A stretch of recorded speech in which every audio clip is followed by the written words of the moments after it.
Alô, prezados ouvintes, sejam muito bem-vindos.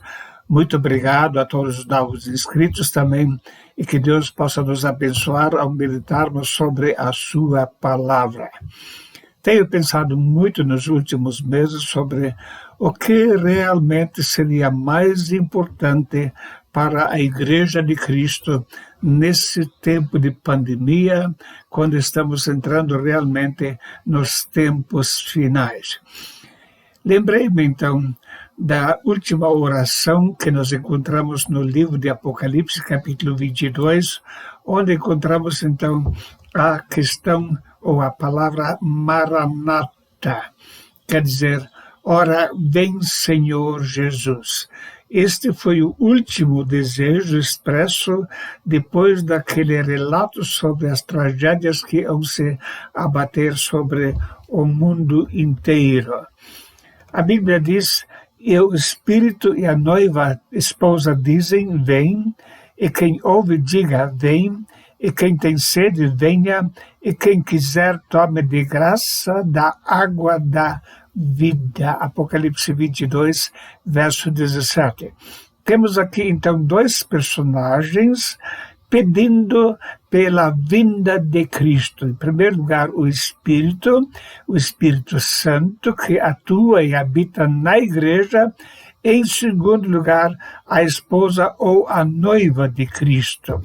Também o texto de Apocalipse 22, verso 20, fala: aquele que testifica essas coisas diz, certamente cedo venho. Amém. Ora, vem Senhor Jesus. Então temos aqui, por um lado, a resposta do Senhor, cedo venho, logo vou chegar. E então, mais uma vez, a repetição desse mesmo pedido, ora, vem Senhor Jesus. E é interessante que esse pedido parte de dois personagens diferentes. Em primeiro lugar, lemos, o Espírito diz, vem. O Espírito Santo tem interesse, tem desejo de que Cristo volte rapidamente. E para compreender melhor esse desejo, precisamos meditar um pouquinho sobre qual é a função do Espírito Santo na atualidade. Há 2000 anos, ele está atuando pela salvação dos perdidos e a santificação daqueles que são salvos. Embora sempre destacamos de uma forma muito primordial o sacrifício que Cristo fez por nós para nos salvar, não podemos deixar de lado esse aspecto do trabalho, da atuação do Espírito Santo, que já dura há 2000 anos, no sentido de preparar a noiva de Cristo. A Bíblia mostra que, em relação aos perdidos, ele tem 3 funções principais. E quando ele vier, convencerá o mundo do pecado e da justiça e do juízo. João 16, verso 8. Então, essas 3 áreas nas quais ele atua têm por finalidade levar o homem perdido a que reconheça que precisa da salvação em Cristo Jesus, que ele é perdido e que o juízo de Deus vai chegar. A Bíblia mostra que os homens lutam contra essa atuação do Espírito Santo. Em Atos 7:51, lemos as palavras de Estevão, quando ele disse, homens de dura serviço e incircuncisos de coração e ouvido, vós sempre resistis ao Espírito Santo, assim vós sois como vossos pais. Então, a humanidade, no sentido geral, resiste à atuação do Espírito Santo. Ele mostra o estado de perdição do homem, mas as pessoas não querem ser incomodadas com essa atuação do Espírito Santo. Tanto é que a grande maioria das pessoas do mundo vai para a perdição, porque não são sensíveis e não respondem bem a essa atuação do Espírito Santo em relação às pessoas perdidas. E por isso a Bíblia diz em Hebreus capítulo 3, verso 7, hoje, se ouvirdes a sua voz, não endureceis os vossos corações. As pessoas realmente estão com o coração endurecido, se tornam insensíveis à voz do Espírito Santo e, por isso, também não recebem a salvação. Então, o Espírito Santo faz tudo o que pode para levar a pessoa para Cristo, mas as pessoas estão rejeitando essa atuação dele. Em segundo lugar, o texto diz, a noiva diz vem, ou a esposa diz vem. Então aqui temos a atuação ou o pedido daqueles que foram sensíveis à voz do Espírito Santo, aqueles que receberam a Cristo como Senhor e Salvador da sua vida, a Igreja de Cristo, e ela também expressa esse desejo, vem. E, sem dúvida, isso acontece de uma forma mais acentuada nos nossos dias. As pessoas realmente salvas têm um anseio pelo arrebatamento. O apóstolo Paulo escreveu, mas de ambos os lados estou em aperto, tendo desejo de partir e estar com Cristo, porque isto é ainda muito melhor. Então vem uma pergunta. Você realmente sente um desejo sincero para que Cristo volte logo? É interessante que hoje em dia tão poucas pessoas estão orando, pedindo para Jesus voltar logo. Muitos oram pela sua saúde física, até a saúde emocional, pelo seu emprego, pela sua projeção, pelo seu progresso, mas poucas pessoas, mesmo entre aqueles que se dizem salvos, estão realmente orando, pedindo para Jesus voltar logo. A expectativa dos salvos deve ser sempre ir para casa. O apóstolo Paulo escreveu, mas a nossa cidade está nos céus, de onde também esperamos o Salvador, o Senhor Jesus Cristo. Filipenses 3, verso 20. Então, esperar quer dizer estar numa constante expectativa, um constante desejo, um constante anseio que Cristo venha logo. Estamos esperando, não somente estamos cientes de que ele vai voltar, mas estamos esperando ansiosamente pela volta dele. A Bíblia mostra que estamos num mundo cheio de aflições. E até o Espírito está nos ajudando quando nós estamos nas aflições. E da mesma maneira também o Espírito ajuda as nossas fraquezas, porque não sabemos o que havemos de pedir como convém, mas o mesmo Espírito intercede por nós com gemidos inexprimíveis. Então, notamos aqui, mais uma vez, o grande empenho do Espírito Santo. Ele conhece as nossas fraquezas. Ele sabe do nosso fracasso, sabe do nosso medo, das nossas angústias. E ele intercede, ele pede para Deus, por graça e misericórdia, com gemidos inexprimíveis. Sim, ele realmente deseja nos ajudar. A vida pecaminosa do cristão entristece o Espírito Santo. Então, o Espírito Santo, além de enfrentar a resistência dos perdidos, ele ainda enfrenta também a carnalidade do corpo de Cristo, da Igreja de Cristo. A Bíblia diz em Efésios 4, verso 30, e não entristeçais o Espírito Santo de Deus, no qual estáis selados para o dia da redenção.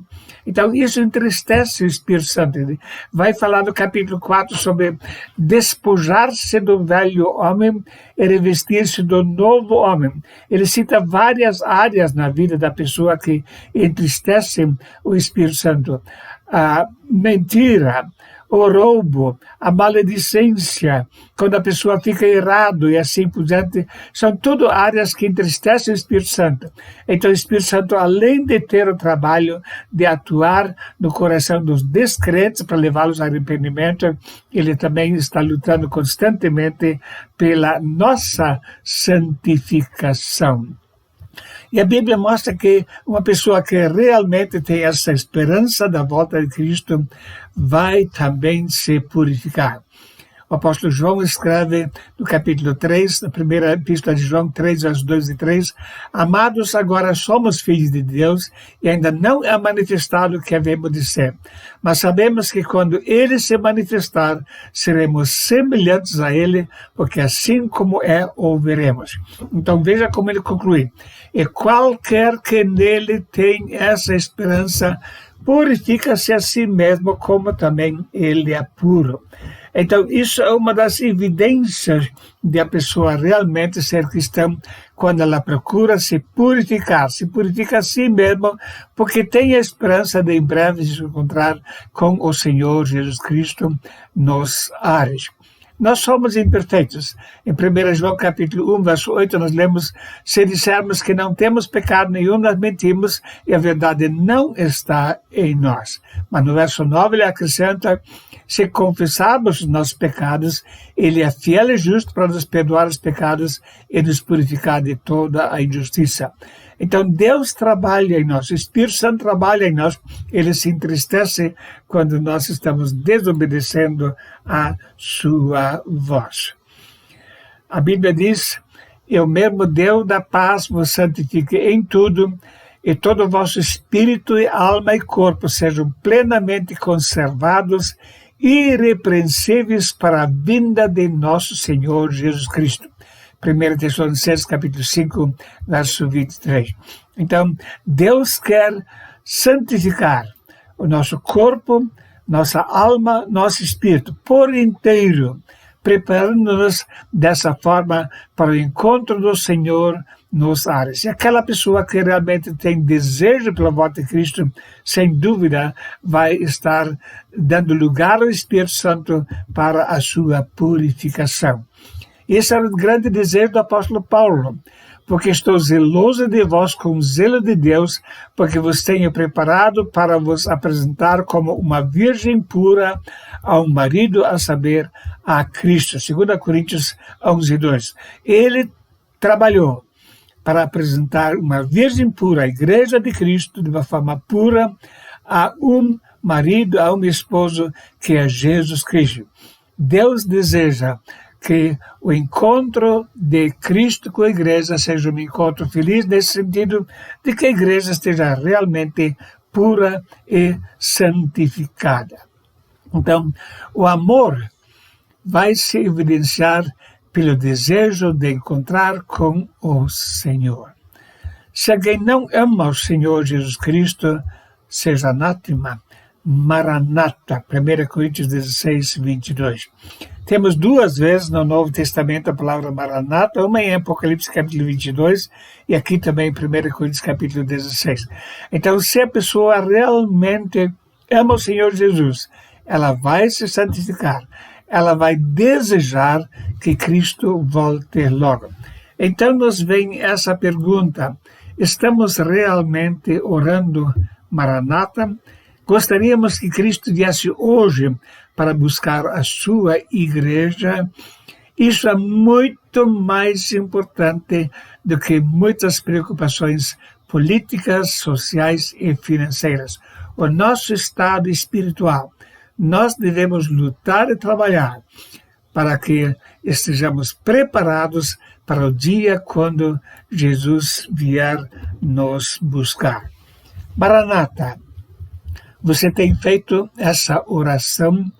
Que Deus possa realmente atuar em nossa vida para que haja um profundo desejo pelo retorno de Cristo, pela volta de Cristo para buscar a sua igreja, a qual vai encontrá-lo lá nas nuvens, para estarmos para sempre com o Senhor. Sem dúvida, temos muitas áreas em que nós nos ocupamos, até preocupamos, mas a principal deveria ser sempre Maranata. Eu quero que Jesus Cristo volte logo. Como seria se um noivo fosse querer encontrar sua noiva? Ela disse: não, eu não tenho pressa, pode ficar mais um tempo lá. Como é que Cristo se sente quando a sua igreja não está realmente desejando a volta de Cristo? Que você e eu sejamos pessoas com esse desejo diário em nosso coração. Ora, vem, Senhor Jesus. Amém.